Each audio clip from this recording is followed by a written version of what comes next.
Good morning students. आज हम 8th class की जो सेकंड बुक है इट सो हैपेंड उसका फर्स्ट लेसन स्टार्ट करते हैं। How the camel got his hump. Hump means कुबड़, यानी कैमल की पीठ पर कुबड़ कैसे हुआ। This lesson is written by Rudyard Kipling. तो आइए इसकी समरी रीड आउट करते हैं। Yes, the world had just begun and animals had started to work for man. संसार अभी शुरू ही हुआ था और जो एनिमल्स हैं उन्होंने इंसान के लिए काम करना शुरू किया था। There was just one exception, परंतु उन जानवरों में एक जानवर ऐसा था जो एक्सेप्शन था, अपवाद था। A camel who lived in the howling desert. Camel जो डेजर्ट में रहता था, रेगिस्तान में रहता था, वो काम नहीं करता था। All day he ate sticks and thorns, and if anybody talked to him or asked him to work, he just said hump. वो सारा दिन खाता रहता था, स्टिक्स या थॉर्न्स खाता रहता था, और यदि उसको कोई काम के लिए कहता, उससे बात करते काम के लिए कहता, तो वो केवल क्या रिप्लाई करता था, hump. Presently a horse asked him to get up and trot like others, but the camel said hump, and the horse went to man and told what had happened। क्या होता है, सबसे पहले उसके पास एक घोड़ा आता है और वो उसको कहता है कि तुम भी हमारी तरह जैसे हम काम करते हैं ऐसे तुम भी काम करो। बट कैमल उसको क्या रिप्लाई करता है, humph. And the horse went to the man and told what had happen. और जो घोड़ा है वो मैन के पास जाता है, आदमी के पास जाता है और उसको कहता है कि उसने ऐसा रिप्लाई किया, ऐसा बोला कैमल ने। Then the dog came with a stick in his mouth and asked him to fetch and carry things like others, but once again the camel replied by saying hump। उसके बाद उसके पास कुत्ता आता है, उसके मुंह में एक स्टिक थी और वो उसको कहता है, कैमल को कहता है कुत्ता, कि तुम भी हमारी तरह काम करो, to fetch and carry things, कि सामान इधर से उधर ढो यानी लेकर सामान लेकर आओ, like others, but once again, परंतु वो दोबारा फिर कैमल उसको क्या रिप्लाई करता है, by saying hump. The dog also noted everything to man. और डॉग भी सारी बातें मैन को बताता है जाकर। Then the ox went to the camel with the yoke on his neck. और उसके बाद जो ओक्स है वो कैमल के पास जाता है। ओक्स के गले में क्या था, योक था, हल टाइप का। यस, हल हम कह देते हैं। Yes, he also asked the camel to plough like the rest of them, but the camel gave the same reply, humph. Yes, ox उसको कहता है कैमल को कि जैसे हम प्लो करते हैं, हल जोतते हैं, तुम भी हमारी तरह काम करो, परंतु कैमल उसको भी रिप्लाई करता है, hump. The ox went to the man and told about the camel's reply. और जो ओक्स है वो भी कैमल के उसके आदमी के पास जाता है और वो कहता है कि कैमल ने ऐसा रिप्लाई किया। At the end of the days, man talked to the horse, the dog, and the ox, and told them that they will have to work in the camel's place। और शाम के समय, yes, दिन के अंत में नहीं, शाम के समय जो मैन है, जो उनका मालिक है जानवरों का, वो उनको कहता है, हॉर्स को, डॉग को, ऑक्स को, कि तुमको अब कैमल के स्थान पे दुगना काम करना पड़ेगा, यानी जो कैमल का वर्क है वो तुम तीनों को करना पड़ेगा। This made them very angry is and they held a meeting. इससे वो काफ़ी एंग्री हो गए, क्रोधित हो गए, तीनों जानवर, तीनों कौन से, हॉर्स, डॉग एंड ऑक्स। और वो एक मीटिंग रखते हैं। यस, पंचायत जैसे हम कह देते हैं, जैसे गाँव में पंचायत होती है। The camel also came and laughed and said hump and went away.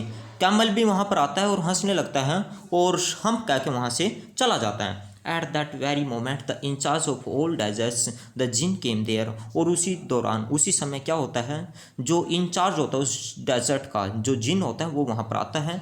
The three animals discussed their problem with the Djinn. जो तीनों जानवर है वो अपनी प्रॉब्लम जिन को बताते हैं। After listening to their complaints the jinn went to the camel. और उनकी कंप्लेंट सुनने के बाद जो जिन है वो कैमल के पास जाता है। He told the camel that due to his idleness the three had to work extra on Monday, but the jinn also got the same reply as others, humph. तो जिन उसको कहता है कैमल को कि तुम्हारी आइडलनेस के कारण है ना, तुम काम नहीं कर रहे हो, तो तुम्हारे कारण उन तीनों को मंडे को दुगना काम करना पड़ा। परंतु जिन को भी कैमल क्या रिप्लाई करता है, hump. The Djinn said that you should work and abstain from saying hump, but the camel again replied by saying hump. Djinn उसको कहता है कि तुमको काम करना चाहिए, जिन कैमल को कहता है कि तुमको काम करना चाहिए और तुमको इस चीज़ से बचना चाहिए, तुमको बार बार ये नहीं बोलना चाहिए हम्प, परंतु कैमल दोबारा फिर उसको क्या रिप्लाई करता है, hump. Yes, as soon as he said that his back puffed up and there was a big hump on his back. और जैसे ही वो ऐसा बोलता है उसी दौरान उसकी जो पीठ है वो फूलने लग जाती है और उस पर एक बड़ा कुब्बड़ निकल आता है, हम्प निकल आता है. The Jin told the camel that due to his own idleness, own laziness and idleness he had to brought this hump on his back.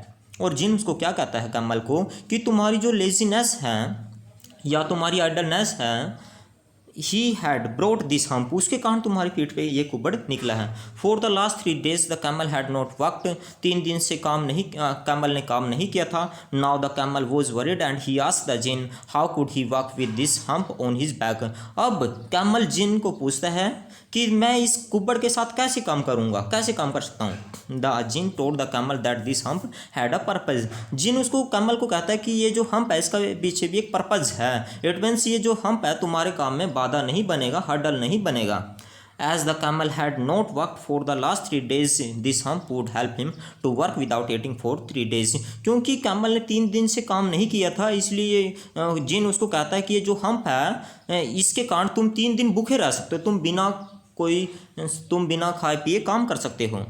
Now he should join the other 3 and work. अब वो कहता है कि तुमको उनको join करना चाहिए और काम करना चाहिए. The camel went to the other 3 and started working. और जो कैमल है वो तीनों जानवरों के पास जाता और काम करने लगता है.